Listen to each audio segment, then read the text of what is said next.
Hey guys, so in this video I will somewhat show you how you can increase your chance of winning even when you are playing solo in rank. I'm not talking about just constantly using some OP heroes like Ling and whatnot, but also using all kind of heroes as well, even the ones that are not considered meta heroes. In this one I will be using Vale, a hero that many don't consider meta. But in case you didn't know, Moonton has been buffing this hero like 3 times in a row, so now his movement speed and damage is way better than before. The first thing that you have to remember when you're playing this game is that you want to offset the balance. Let's say that the matchmaking is fair, which often is not, but for the sake of argument, let's assume it is. Also, let's assume that both teams' composition are fairly okay. So in this case, who do you think will win? It will be like tossing a coin. If both teams play in a normal fashion, it will be a 50-50 chance, and in the worst case, your team might have more inexperienced players than the opposite team. So in order to increase my chance of winning the game, I will usually try to play extremely aggressively right from the start and see if I can create a situation to gain more advantage.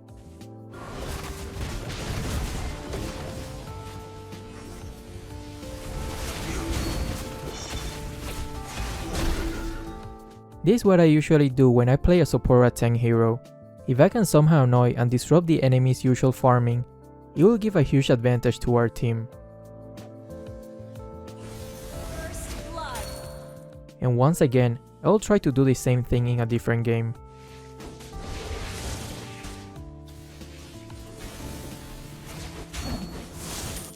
As you can see, if you can start playing more aggressively right from the start and not just play passively, you will be giving your team a huge advantage, which will also increase your chance of winning the game by a lot.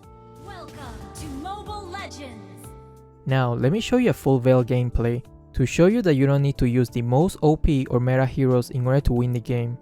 Because I don't know about you, but if I only play one hero all the time, I will get bored extremely easily.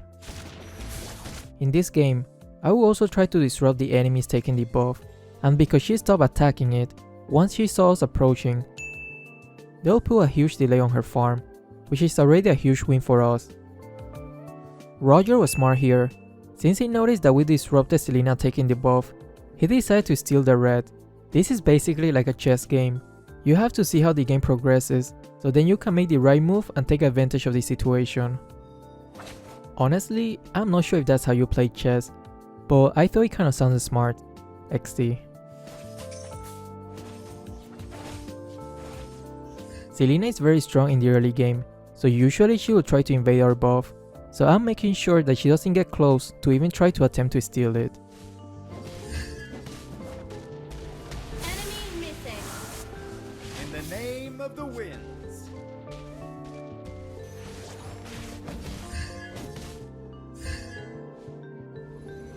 In the name of the winds. A quick tip when you're playing Vale: don't use his skill point when he has reached level 3, wait until level 4 and upgrade his second skill first, the one that knocks the target into the air. This way you'll have a higher chance at connecting his full combo. Launch attack! First blood. An enemy has been slain.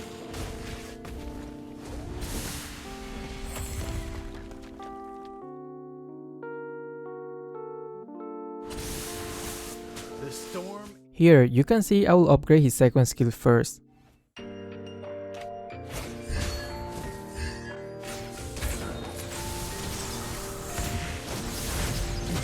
can no longer move. Don't even try. Enemy has been slain. Careful. Enemy missing. The boy who's like wind.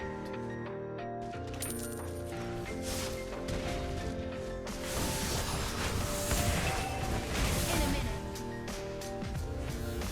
Oof, that Selena saved Chang'e by accident. Listen. It is the sound of the wind. You have slain an enemy.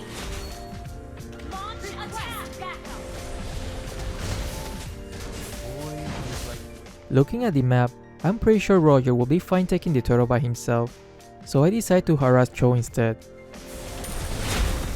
The storm is An coming. ally has slain the attack.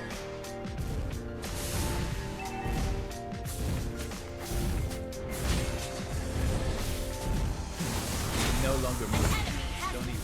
All the little decisions add up in the end.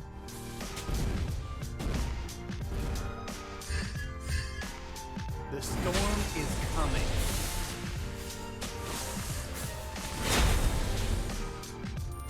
Launch attack. Your team destroyed a turret. Battle well played.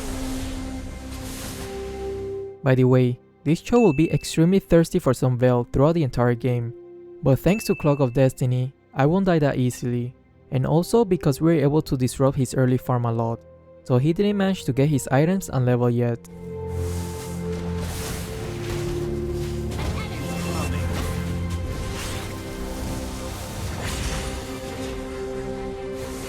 You have slain an enemy.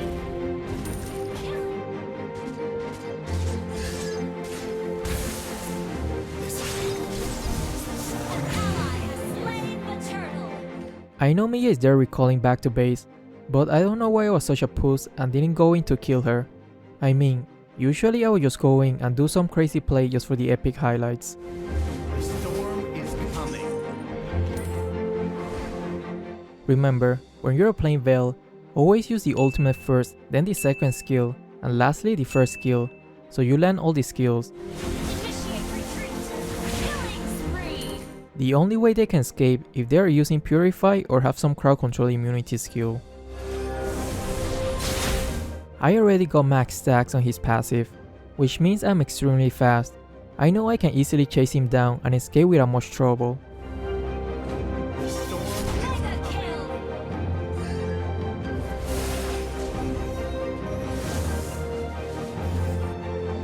The turret.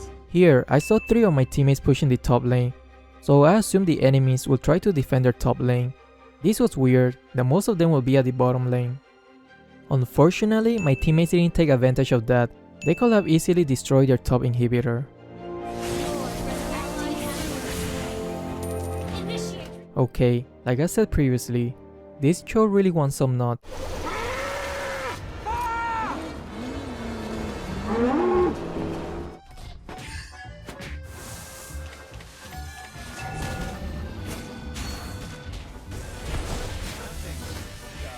Killing spree. By the way, I'm just joking. Of course I will do the same if I were Cho. I will be chasing the squishy Vale as well. But because I'm pretty high level and got Clock of Destiny, I'm not that easy to kill.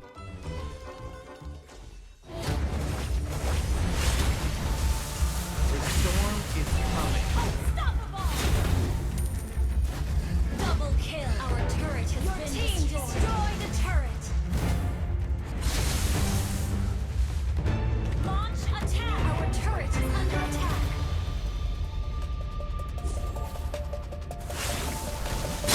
An enemy has been slain. An ally has slain Lord.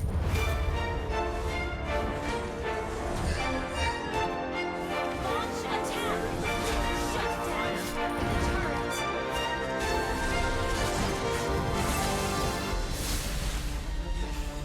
Unstoppable.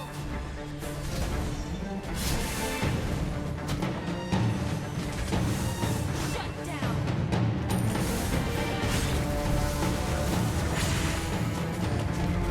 Your team destroyed a turret.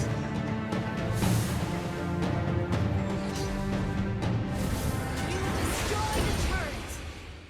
When Vale has his passive fully stacked and also got Ice Queen wand, he's probably one of the fastest hero in the game without relying on any skill like Masha or Ceylon. Launch attack. Vale can one-shot many squishy heroes now. Fire. Unstoppable.